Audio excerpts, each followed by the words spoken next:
Now for global business updates, Rotus Oddiri joins us. Good morning, Rotus. Good morning, Doctor. Good morning, Ayo. Good morning, Rufai. Good morning to all our viewers out there. Begin with the ECB. We're expecting a rate decision later on today from Christine Lagarde and her team. It is expected that we will get another hold later on today. Remember, Eurozone inflation has been pushing towards the 2% target. I think the last plot was 2.4 or so. But she is still adamant that any discussions on rate cuts are premature. We move on from Europe, move over to, I think, the United States. The United Auto Workers Union has endorsed President Biden. It was expected, remember when he made this historic move and picketed with them when they were striking against Stellantis and Ford and the other automakers. So it's a big endorsement. It was kind of expected. He's always claimed that he's a union supporter and so on and so forth. So this comes, what is expected to be, a very, very tough election fight against Donald Trump. We move to aviation in the United States. The Federal Aviation Authority, the FAA, has halted expansion of production of Boeing 737s, although they did give some reprieve on the 737 MAX, saying that the recent grounding of that Alaska airline, you're looking at it where the door blew off, they might be allowed after inspections are done to resume flying. But that is for the existing fleets right now. For production of any new fleets, they are halting any expansion. So that again is a hit to Boeing. Speaking of hits, we go to Tesla, and Tesla's earnings disappointed Wall Street. Tesla's fourth quarter earnings coming in under estimates. I think $24.5 billion is what, 25.2 if I remember. I think Wall Street was expecting a higher earnings from Tesla. Also, Tesla saying that their volume growth for 2024 is going to slow down. I think volumes grew about 38% in 2023. Wall Street is expecting that volumes will grow by about 20% in 2024. Elon Musk on the earnings call, he did say that they should expect a cheaper electric vehicle that he says is going to blow investors out of the water. But Tesla stock fell yesterday. The investors weren't taking into it because there were so many price cuts that they made last year in order to try to keep up with competition from BYD and other competitors that it ate into their margins. He also said to warn against competition from Chinese vehicles. He said that if trade barriers are not erected, essentially they will blow the competition out of the water. So he's now come in and actually said that there needs to be some type of trade barriers that are put in order to compete against Chinese vehicles. Also, in the news, I think we're going to Saudi Arabia. They have announced that they're going to be opening an alcohol shop in Riyadh, but it's strictly for diplomats, and there are a number of restrictions that are in place. The monthly sales are limited. You've got to get clearance from the government ahead of time. You can't send a driver to buy the alcohol. You have to drive there yourself to go and pick it up from where it's being sold in that particular shop. I think this is the first time in like 70 years that they're opening it up. So you're starting to see Saudi Arabia become just a little bit more 70 years, yeah, it's a little bit more liberal with respect to alcohol sales, because I think there was a ban in place since about 1952 when a drunk member of the royal family shot a British soldier or something like that. And then we moved to Africa. The Ivory Coast, they returned to the bond markets for the first time since 2017, and they had a $2.6 billion bond offer to the markets. It was oversubscribed by about 3 times. I think the order book hit about $9 billion or so. So Ivory Coast right now is in the news. They made it over to, the next round of the African Nations Cup. Blinken is visiting them. I think every country that Blinken has visited has gone to the next round of the Nations Cup now. And yeah, I know, right? The skin of their teeth. And essentially, investors have, reacted positively to that bond offer from the Ivory Coast. And then to Nigeria, Yemi Cardozo saying at the, and this is the event that I went for yesterday, the forum, the Nigerian Economic Summit Group Macroeconomic Outlook for 2024. He said that, I'm not, it looks like all our graphics have just disappeared, but essentially he, and I'm not sure if we'll have his clip. We do? Okay. Amen to that. Here he is saying that the naira is undervalued. We believe that the naira is currently undervalued. And coupled with coordinated measures on the fiscal side, we will expedite genuine price discovery in the near term.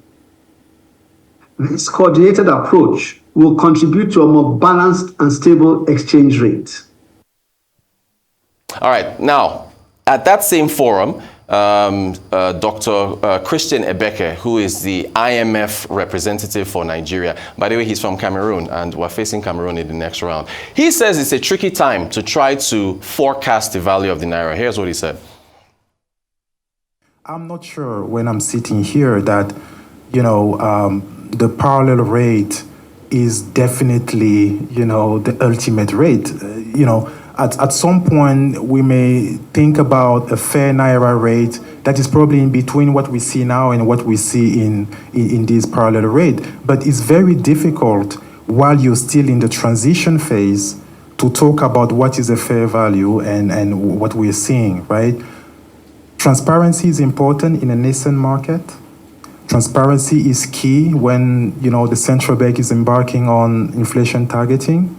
So this decision or this call by BDCs to publish their rates, it's up to the administration to see if this makes sense to them. But I think overall the topic of transparency, making sure that everybody understands what is going on, the crux of the matter is if you manage to tighten policies and you manage at the same time to address the FX supply issues, meaning if you have organic generation of FX through exports growth, through oil export, through foreign portfolio investment coming into your country, then this combination of tighter policies and organic FX generation will help the naira. And the naira will converge to a fairer value that at this point is very difficult to know exactly what this fair value is.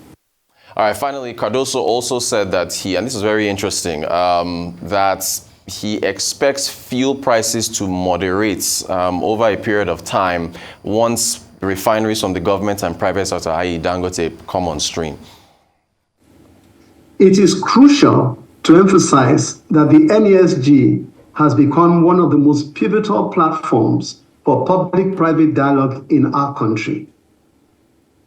I extend my sincere appreciation to the chairman and the leadership, the members of the Macroeconomic Outlook Report Committee, and the dedicated staff of the NESG for their relentless efforts. The anticipated moderation in pump prices of premium motor spirits, PMS, due to the expected operational status of the country's three government and private-owned refineries in 2024 is a pivotal factor in the economic equation. The economic stabilization or reduction in fuel costs is poised to have far-reaching implications across various sectors, contributing significantly to overall economic efficiency and resilience. Finally, OLANIYI Yusuf, the chairman of the NESG. Bless your heart, sir. Here is what he said about Nigeria's population. In 2023, Nigeria experienced fragile economic growth characterized by escalating inflationary pressure, exchange rate depreciation, and fiscal constraints. With a growing population, and that's something we need to tame. We're talking about. All right, so that's our update. Look, on Cardoso, just to focus on that, Cardoso saying that the naira is undervalued. Him, Wale Edun at his ministerial confirmation said it should be 700. Taiwo Yedili said that it will end up at 600 by the end of 2023. Every single time a government official has said the naira should be here, it has depreciated further. And I very much agree with Mr. Dr. Ebeke of the IMF. It is within this period, it's just difficult to try to determine what the fair value of the naira is because you are within a period of price discovery. On Cardoso saying fuel prices will moderate. Moderate to where? Because your PMS is at about 500, diesel is about 1,000. Clearly, a subsidy is still in place because if you use the average price of fuel, which is about $1.25, and multiply it by what the NAFEM rate, the official rate, closed at about 878. You're touching 800, 900, you're going over 1,000. So how is it going to moderate in the future when it is already still depressed? The price is not even realistic. It's not realistic. So that's, and then on population, look, if you do not address, there was a longer clip, and we have to cut it off because of time. The larger your population grows, the more stress you put on welfare, the more stress you put on infrastructure, the more stress you put on your ability, your fiscal ability to be able to keep your country up to date. Jobs, poverty, the terrorism that we keep talking about, these repeated attacks here and there, these are all offshoots of restive youth not being able to put to productive use. That's our update. Okay. But on the flip side, there's another argument that says if you use your population properly, it can also be a tool for unprecedented growth that will now free up new economies. I think it was Henry Ford that wrote the book Today and Tomorrow in the 20s. And he said we must be pioneers of the future. Prior to Henry Ford coming, nobody ever thought it was possible to pay a daily wage of about $5. But with Carnegie opening up the steel industry and Ford getting the steel into the cars, it could produce more cars, they produce Model T, they optimize production and all of that. The problem really, yes, I get the problem about the population you're saying, because population growth definitely and economic growth are almost apart. Economic growth should outstrip population growth. But if you do not now use that population effectively, and that's why you need a long-term planning, it's always problematic. And you've said it all. I mean, Mr. Cardoso, with due respect, is swimming. He's feeling his face in the sand. And it's, I feel for him. Honestly, I feel for him because this job now has become a reputational graveyard. It will mess you up because all the parameters are not right. Look at, you were just talking about Ivory Coast today, Rotus. Their bonds are oversubscribed. How much have we been looking for since the past 6 months? Well, we've stayed away from the bond markets because of high rates. I know, but how much are we even looking for to borrow? Yeah. Just so what the backlog is, 7-8 billion or more than that. How easy has it been? Yeah. You remember the case that Afrexim wanted to stake. Afrexim said, no, I don't want to take this risk on Nigeria alone. Let me bring more investors in. Still yet, see how we've been dilly-dally. At what interest rates? These are the things we're talking about. It's an all-time low overview. So I feel for Mr. Cardoso. And I wish him the very best, but it's a hard one. It's just promises now. It's tough. It's tough. And that's why, please, President Tinubu, when we give you our credit, listen to us. We love Nigeria. That's why we are saying these things. All right. On population rates, I think just look at we have countries who've had to deal with this. China, even though it wasn't, in the long term, it didn't quite work well for them. But India has been used as an example in terms of at least them getting it to a certain extent. And what did they do? In the 70s, they invested in their sexual health education and also providing quality health services. So if we're going to look at beyond just talking about, raising an alarm as to our population growth or population rate, is that we must also make concerted efforts to contain it before it blows beyond what we're able to handle. Already people are saying that perhaps we're already there or we're inching closer to that. But I do believe, and I'm still of the opinion, I don't know how they're going to deal with the cultural and religious belief of that, because that would definitely hamper that. But I just want to mention that beyond the population talk, because as has been said, that's my own, I agree with that it can be for good. What can be done is to improve productivity is to provide at least the basic things, education. Nigerians are resilient, we are hardworking. We have, the good thing for us is that despite the fact that we have a high population growth rate, it's mainly, we have over 60% of that population as being young people. It's an asset. You know, we talked about that a number of times, but it's how to maximize this asset beyond saying, don't, you know, let's contain it. But even the ones that we have, I bet you that if we don't deal with productivity and maximizing, you know, the young people in Nigeria, even if we had a population rate control, we will still face the same problems. One quick starter, the sub-Saharan African region has the highest per capita birth rates in the world. Niger up over 6, Nigeria, Angola 5.3 and so on, and is the poorest region in the world. The India you mentioned, Nigeria, whose population is 1/5 of India, is dragging with India for the highest of extreme poverty. We are 1 and 2 with India, so you got to think about that. This has been on the table since 1798, when Thomas Malthus wrote an essay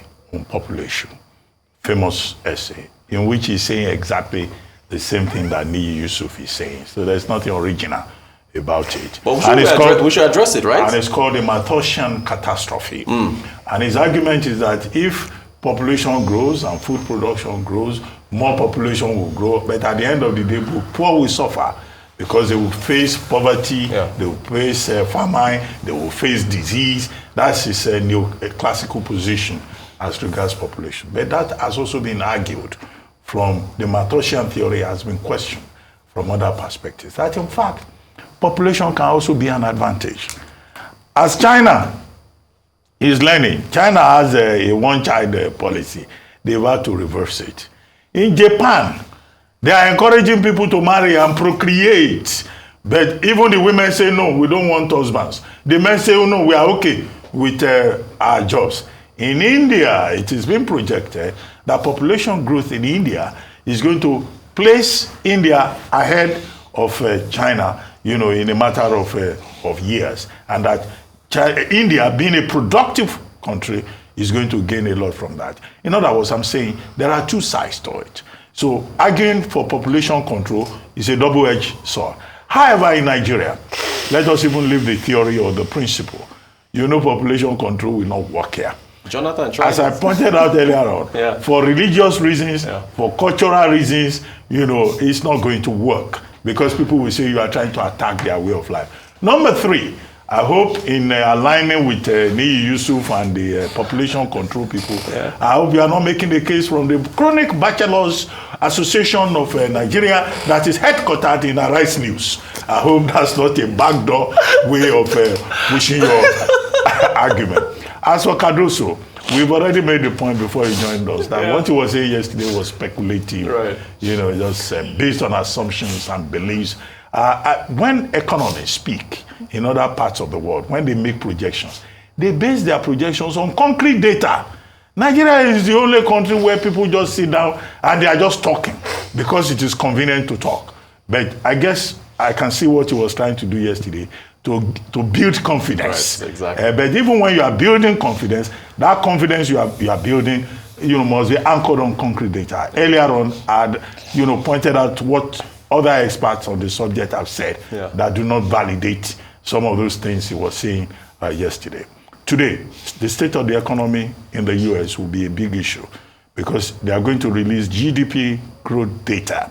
And that GDP growth data projected by the experts to be about 2%, you know, would determine how the market will react in terms of what the Federal Reserve is going to do. Tomorrow, we have inflation figures, and that also, you know, will give us a new direction. As for FAA, Federal Aviation Administration, halting Boeing 737 extension of production. Well, when a dove flew off Alaska Airlines, I think we were shocked.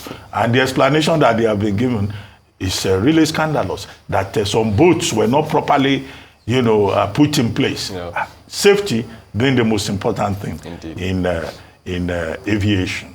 Alaska Airlines, United Airlines, they say are affected because they have up to about 175 Boeing aircraft. But I'm not concerned about United Airlines. We should be more concerned about safety. Indeed. Agreed. Thank you very much, Rotus.